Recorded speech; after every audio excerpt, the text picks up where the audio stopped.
அறிவியல் மேதை வி.சி. ராமன் அவருடைய பிறந்த நாள். அவர் உலகத்திற்கே வழிகாட்டியாக 1930 நோபல் பரிசு பெற்றார். இது இந்தியாவிற்கே ஒரு வரலாறு படைக்கப்பட்ட தினமாக இந்த தினம் எல்லோரும் போற்றப்படுகிற தினமாக இந்த தினம் திகழ்ந்து கொண்டிருக்கிறது. அறிவியல் மேதைக்கே நோபல் பரிசு கிடைத்ததும் ஒரு காலம். இதற்கு முன்னால் நான் சொல்லியிருக்கிறேன், நோபல் பரிசு யாருக்கு வழங்க வேண்டும் என்று புரிந்து கொள்வீர்கள். எங்களை பொறுத்தவரையிலும் இன்று பத்திரிகை நண்பர்களை சந்திப்பதற்கு காரணமே, நான் பத்திரிகையின் மூலமாக அனைத்து இந்திய அண்ணா திராவிட முன்னேற்றக் கழகம் மீண்டும் வெற்றி பெற வேண்டும், பிரிந்தவர்கள் ஒன்று சேர்க்கப்பட வேண்டும் மற்றும் தங்களுடைய பல பேர் அமைதியாக இருக்கின்றவர்கள் இணைக்கப்பட வேண்டும். அப்படி வருகிற போதுதான் புரட்சித் தலைவர் அம்மாவுடைய கனவை மீண்டும் தமிழகத்திலே உருவாக்குவதற்கு அது ஏதுவாக இருக்கும் என்று கருத்துக்களை நான் வெளியிட்டேன். அதற்கு பிறகு என்னை கழக பொறுப்பிலிருந்து விலக்கப்பட்டது. ஆனால் புரட்சித் தலைவர் அம்மா காலத்தில் 2009 இன்றைய பொதுச் செயலாளரையே கழகத்தில் அனைத்து பணிகளும் விளக்கினார்கள். அதேபோல 2012 அம்மாவின் ஆட்சியில் இருக்கிற போது என்னையும் கழக பணியிலிருந்து விளக்கினார்கள்.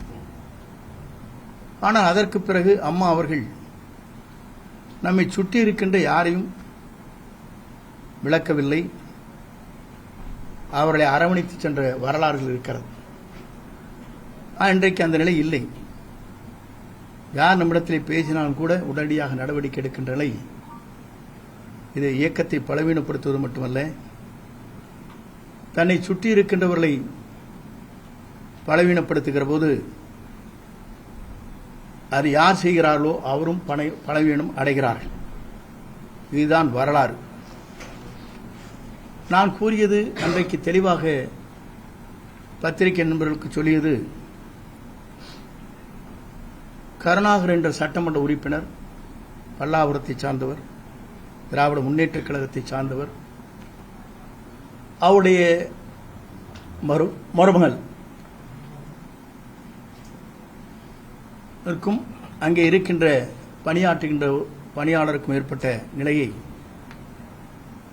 தமிழ்நாடு முழுவதும் ஆர்ப்பாட்டத்தை நாம் நடத்தினோம். அதற்கு பிறகு நாம் என்ன சொன்னோம் என்று சொன்னால், இதற்கு சிபிஐ விசாரணை தேவை என்று வலியுறுத்தினோம். எதற்கெல்லாம் சிபிஐ விசாரணை வேண்டும் என்று நாம் வலியுறுத்திக் கொண்டிருக்கிற போது, கொடநாட்டிலே நடைபெற்ற கொலைகளை பற்றி இதுவரையிலும் குரல் கொடுக்கப்பட்டிருக்கிறதா? எதற்கெடுத்தாலும் சிபிஐ, எதற்கெடுத்தாலும் சிபிஐ. ஆனால் நம்மை வாழ வைத்த, அங்கே வாழ்ந்து கொண்டிருந்த புரட்சித் தலைவர் அம்மாவுடைய அந்த கொடநாட்டில் ஏற்பட்டிருக்கிற கொள்ளைக்கு ஒரு நாளாவது சிபிஐ விசாரணை வேண்டும் என்று குரல் கொடுக்கப்பட்டிருக்கிறதா என்பதை நான் தெரிந்து கொள்ள விரும்புகிறேன். ஏனென்று சொன்னால், பி டீம் என்று என்னை பற்றி சொன்னார்கள். யார் பி டீமாக இருக்கிறார் என்பது இதன் மூலமாக நீங்கள் புரிந்து கொள்ள வேண்டும். அது மட்டுமல்ல, 3 முறை அம்மா இருக்கின்ற போதும், அம்மா மறைவுக்கு பிறகும் ஓபிஎஸ்ஐ மட்டும்தான் முதலமைச்சராக அருகிலே அமர்த்தினார். ஏன் உங்களை அமர்த்தவில்லை முதலமைச்சராக என்ற கேள்வி நான் இங்கே கேட்க விரும்புகிறேன். ஏனென்று சொன்னால், நான் முதலமைச்சர் ஆனதற்கு பிறகுதான் இவருக்கு அமைச்சரவை இடம் தந்து என்று சொன்னார்கள். எங்களை போன்றவர் இவரை முன்மொழிவில்லை என்று சொன்னால் இவர் முதலமைச்சரே ஆயிருக்க முடியாது. இவர் அம்மா மூலமாக 3 முறை முதலமைச்சரானவர் OPS. ஆனால் இவரை பொறுத்தவரையும் கொல்லப்புற வழியாக முதலமைச்சரான என்பது நாடறிந்த ஒன்று. நான் எதற்காக சொல்கிறேன் சொன்னால், இன்று என்னை கொச்சைப்படுத்துவதற்கு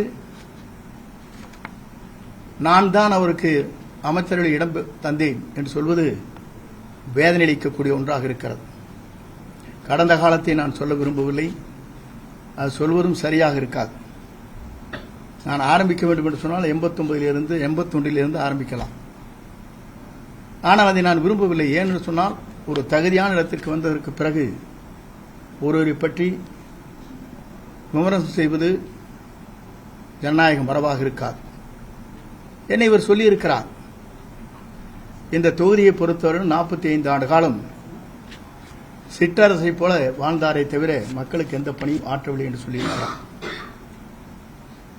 உங்களிடத்திலே மிக விரைவிலேயே ஒவ்வொரு அமைப்பை சார்ந்தவர்களும் என்னை எப்படி பாராட்டி இருக்கிறார்கள், எப்படி உன்னுடைய பணிகள் அமைந்திருக்கிறது என்பதை பல்வேறு சங்கங்கள், வேளாண்மையில் இருக்கின்ற விவசாயிகள் பாராட்டியதும், அதேபோல இன்றைக்கு சமூக ஈடுபாடுகளில் இருக்கின்ற நம்முடைய ஈரோட்டை சார்ந்திருக்கிற பல்வேறு சமூக அமைப்புகள் பாராட்டி கடிதங்கள் எனக்கு எழுப்பப்பட்டிருக்கிறது. கடுமையான உழைப்பின் காரணமாக இந்த தொகுதியை வளமான தொகுதியாக நீங்கள் மாற்றியிருக்கிறீர்கள் என்று நான் அவரிடத்திலே பாராட்டுதலை பெற்றிருக்கிறேன். இவர் சொன்னது எனக்கு மிகவும் வேதனை அளிக்கக்கூடிய ஒன்று. ஏனென்று சொன்னால், சிற்றரசை போல தொகுதி மக்களுக்கு எந்த பணியும் ஆற்றாததைப் போல, கழக தொண்டர்களுக்கு எந்த உதவியும் செய்யாததைப் போல கருத்துக்கள் பரிமாறப்பட்டிருக்கிறது. எத்தனை பேர் ஒன்றிய சேர்மனாக, நகர்மன்ற தலைவராக, அதே நேரத்தில் வழக்கறிஞர் உடைய சட்ட நிபுணர்களாக நியமிக்கப்பட்ட வரலாறும் இந்த தொகுதியில் இருக்கிறது. ஊராட்சி மன்ற தலைவர்களாக இன்றைக்கு அவர்கள் எங்கு வேண்டுமானாலும் செல்லலாம். அது ஜனநாயகம் முறைப்படி அவர்களுக்கு அவருடைய கருத்துக்களை பரிமாறுவதற்கு அவர்கள் எங்கு வேண்டுமானாலும் சென்று, எங்கு வேண்டுமானாலும் சென்று கருத்துக்களை பரிமாறலாம். ஆனால் குறை சொல்வதற்கு முன்னால் இவர் என்ன செய்தார் என்று சொன்னால், இவருடைய மாமன் அவருடைய இறுதிச் சடங்குக்காக கோபிச்செட்டிப்பாளையம் வருகிற போது முடித்ததற்கு பிறகு நம்முடைய நெடுஞ்சாலை பயணி விடுதியில் குளித்துவிட்டு எங்களிடத்திலே சொன்ன ஒரே வார்த்தை, அப்போது 5 பேர்கள் அங்கே இருந்தால் இப்போதும் அவர்கள் இருக்கிறார். ஏன்னா எல்லா பணத்தையும் உங்கள் தொகுதியிலே கொண்டு கொட்டிட்டீங்க போல் இருக்குது, ரோடெல்லாம் பார்த்தா நானே எடப்பாடியிலே இப்படி இல்லைன்னு சொன்னார். எப்படி இந்த வார்த்தை இங்கே சொல்லப்பட்டிருக்கிறது, இல்லை என்று சொல்ல மறுக்க முடியாது. அந்தியூருடைய அவர் சொந்த மாமன் இறுதிச் சடங்கு நடைபெற்றது கோபிச்செட்டிப்பாளையத்தில். நான் எதற்காக சொல்லி, அன்றைய ஒரு நிலை இன்றைய ஒரு நிலை என்பது வேதனை அளிக்கக்கூடிய ஒன்றாக இருக்கிறது. அது மட்டுமல்ல, நாடாளுமன்ற தேர்தலில் நீங்கள் பார்த்திருக்கக்கூடும், எந்த நமக்காக உதவி செய்தார்களோ, எந்த காலகட்டத்தில் நமக்காக வழிவகை செய்தார்களோ அவரெல்லாம் மறந்து அவர்களுக்கு நிற்பதற்கு அனுமதி வழங்காமல் புதிதாக வேறு கட்சியில் இருந்தவர்கள் பணம் செலவு செய்தால் போதும் என்று அவர்களுக்கு நாடாளுமன்ற நிற்பதற்கு அனுமதி வழங்கியவர் யார்? இதையெல்லாம் மக்கள் இன்றைக்கு கூர்ந்து கவனித்துக் கொண்டிருக்கிறார் என்பதை நீங்கள் மறந்துவிடக்கூடாது. நான் எதற்காக இதை சொல்கிறேன் சொன்னால், முதலே இவர் முதலமைச்சராவதற்கு வழிவகை செய்தவர் அன்றைய பொதுச் செயலாளர் சின்னம்மா சசிகலா அவர்கள். அவரை பற்றி கொச்சையாக பேசினார். நாங்கள்லாம் அவரிடத்திலே சொன்னோம், அரசியல் நாகரிகம் என்பது நம்மை வளர்த்தவர்களே வளர்த்த கிடா மார்பிளையும் ஆய்வதைப் போல பேசக்கூடாது என்று சொல்லியிருக்கிறேன். அது மட்டுமல்ல, அடுத்ததாக 18 பேர்கள் நமக்கு தேவைப்பட்டது. டிடிவியுடைய அந்த 18 சட்டமன்ற உறுப்பினர் நமக்கு உறுதுணையாக இருந்த காரணத்தின் அடிப்படையிலே தான் 122 பேர்கள் இன்று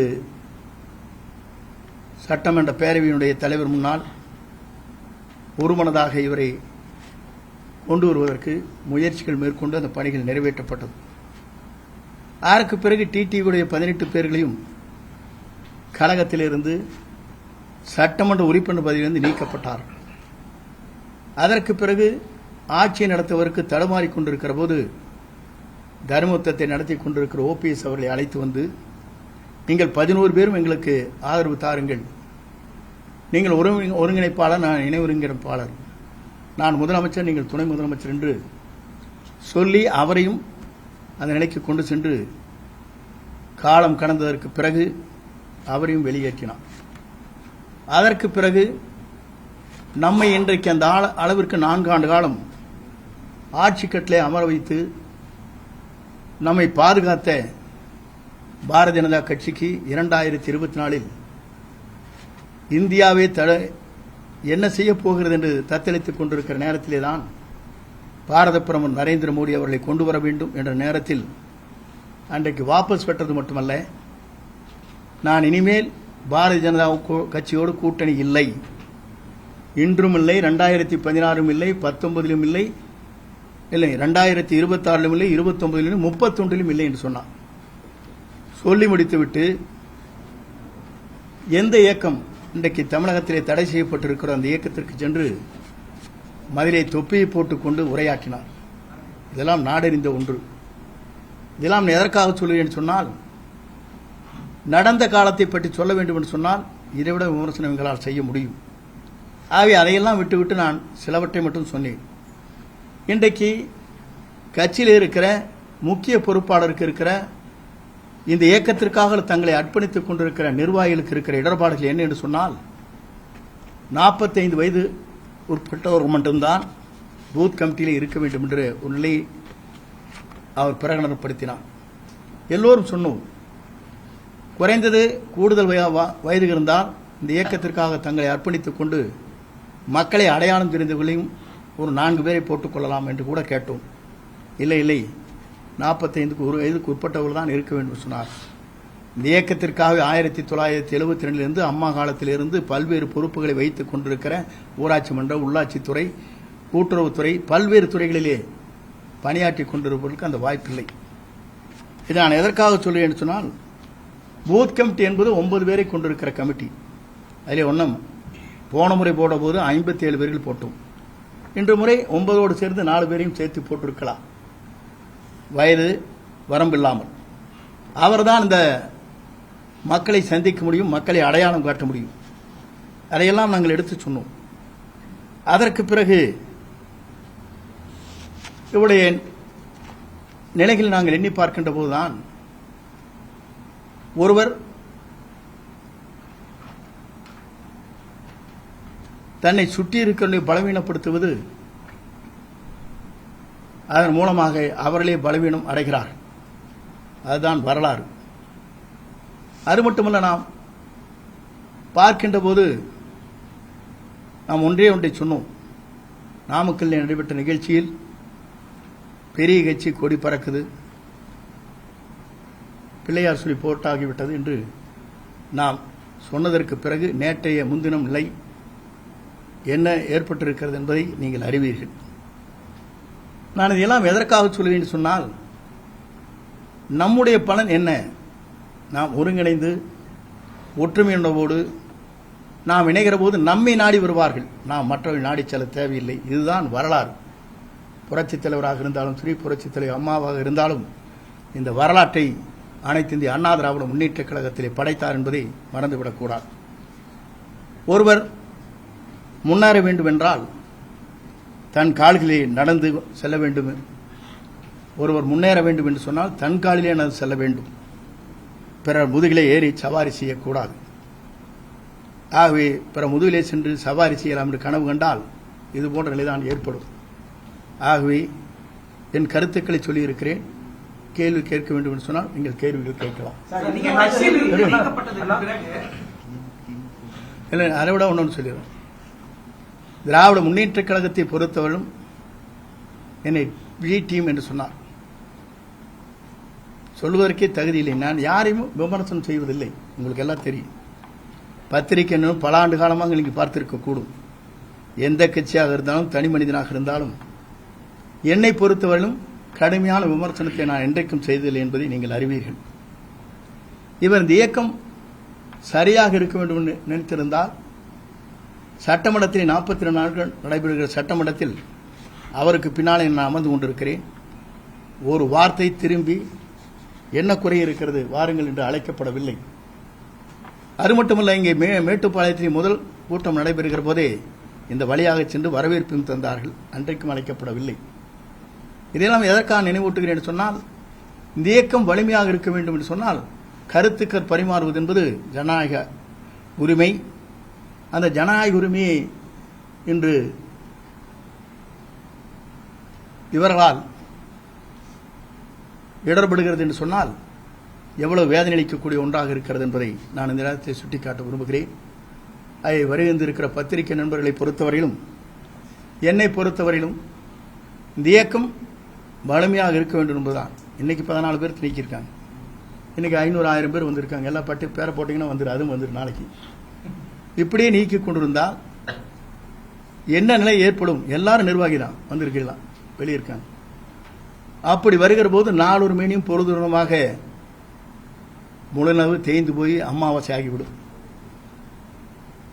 ஒரு இயக்கத்தை காக்க வேண்டும் என்று சொன்னால், ஒருவர் குரல் கொடுக்கிறார் என்று சொன்னால் அதற்கு என்ன காரணம் என்று பல நிர்வாகிகளை வைத்து பேசியிருக்க வேண்டும். அதையும் செய்யவில்லை. தானும் அதற்கு குரல் கொடுக்கவில்லை.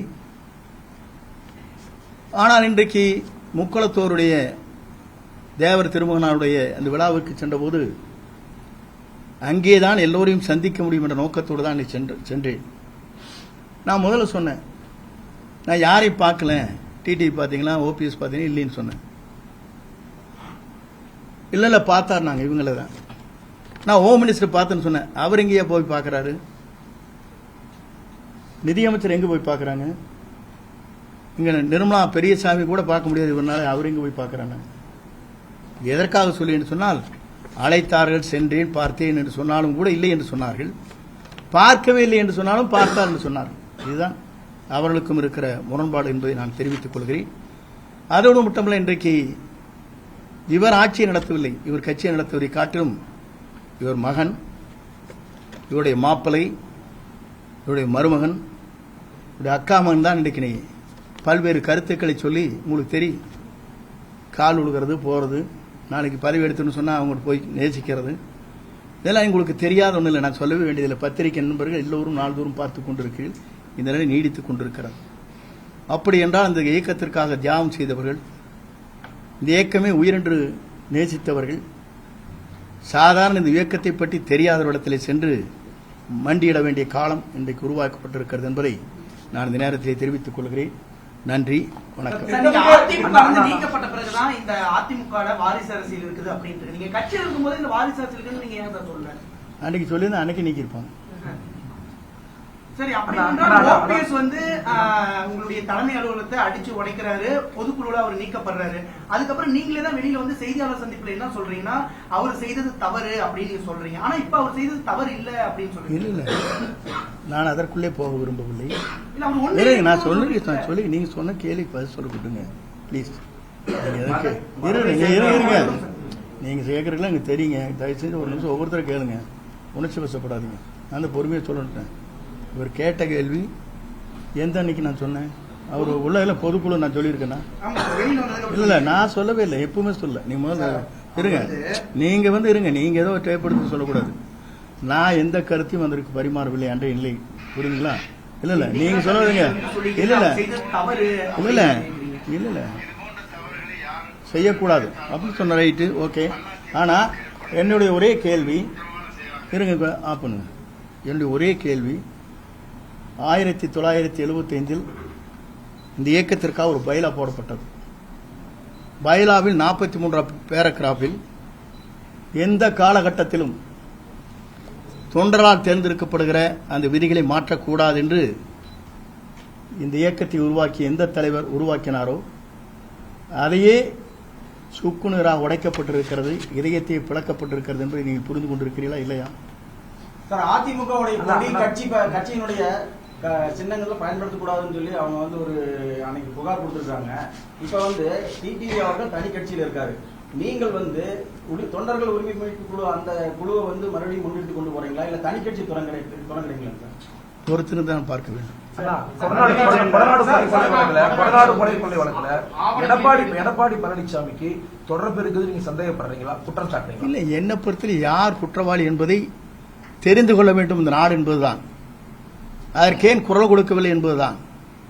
எல்லாம் சாதாரண ஒரு பெண் வீட்டு வேலை செய்கிற அந்த பெண்ணுக்கு கொடுக்கிற சிபிஐ வேண்டும் என்று குரல் கொடுக்கிறாரே, நம்மை காப்பாற்றி நம்மளை அடையாளம் காட்டி இவ்வளவு வளர்ச்சி உருவாக்கி இருக்கிற அம்மா வளர்ந்த இந்த இடத்தில் இது போன்ற நிலை ஏற்பட்டிருக்கிறதே, இதற்காக ஏன் சிபிஐ வேண்டும் என்று கேட்கவில்லை என்பதுதான் என்னுடைய கேள்வி.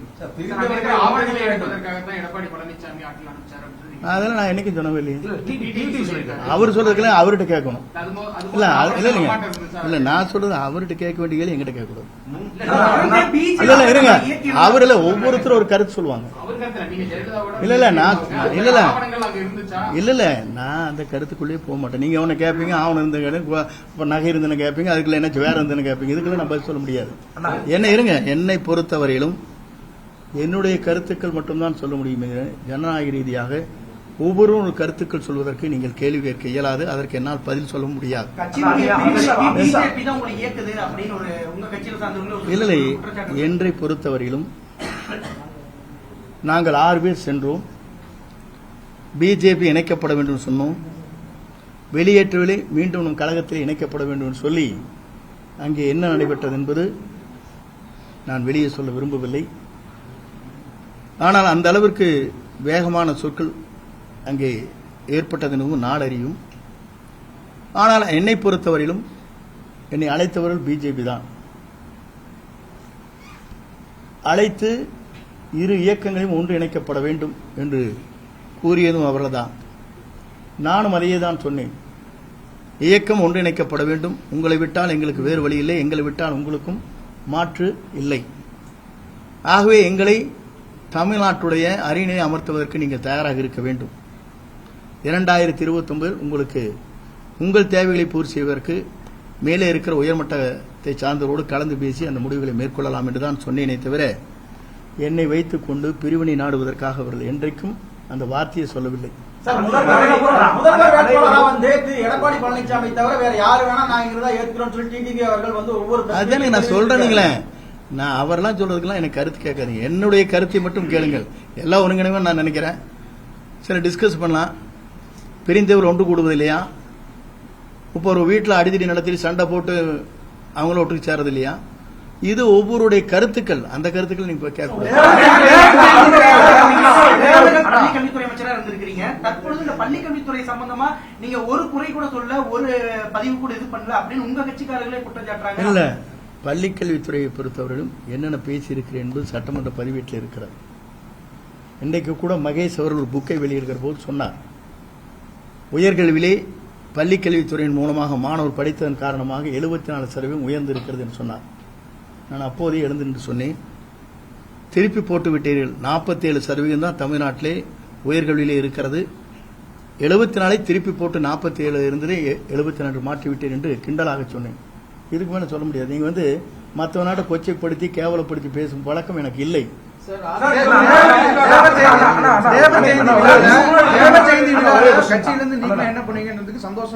இல்ல அதுக்கு இல்லைங்க, அன்னைக்கு சும்மா ஒரு செகண்ட் சொன்னதில வச்சுட்டு கேட்டுக்கூடாது. நீங்க தயவு செஞ்சு, நீங்க நல்லா கேட்பீங்க எனக்கு தெரியும். தயவு செஞ்சு இருங்க, நான் சொல்லிடுறேன். அதுக்கு பிறகு மனம் வேதனை அடைகிறேன். கேட்டாங்களே 5-6 பேர் வந்து சும்மா வர வர கேட்டதெல்லாம் சொல்லிட்டு இருக்கக்கூடாது. அவங்க 2 போட்டான்னு அதை சொல்லிட்டு இருக்கக்கூடாது. மன வேதனை அடைகிறேன், வருத்தப்படுகிறேன். இது போன்ற நிகழ்வு என்பது என் வாழ்வில் இது போன்ற நிகழ்வு ஏற்பட்டிருப்பது என்பது என்னால் வேதனை அளித்துக் கொண்டே இருக்கிறது என்று சொன்னேன். அதற்கு பிறகு இரவு முழுவதும் நான் தூங்கவில்லை என்று சொன்னேன். அதெல்லாம் கேளுங்களேன்.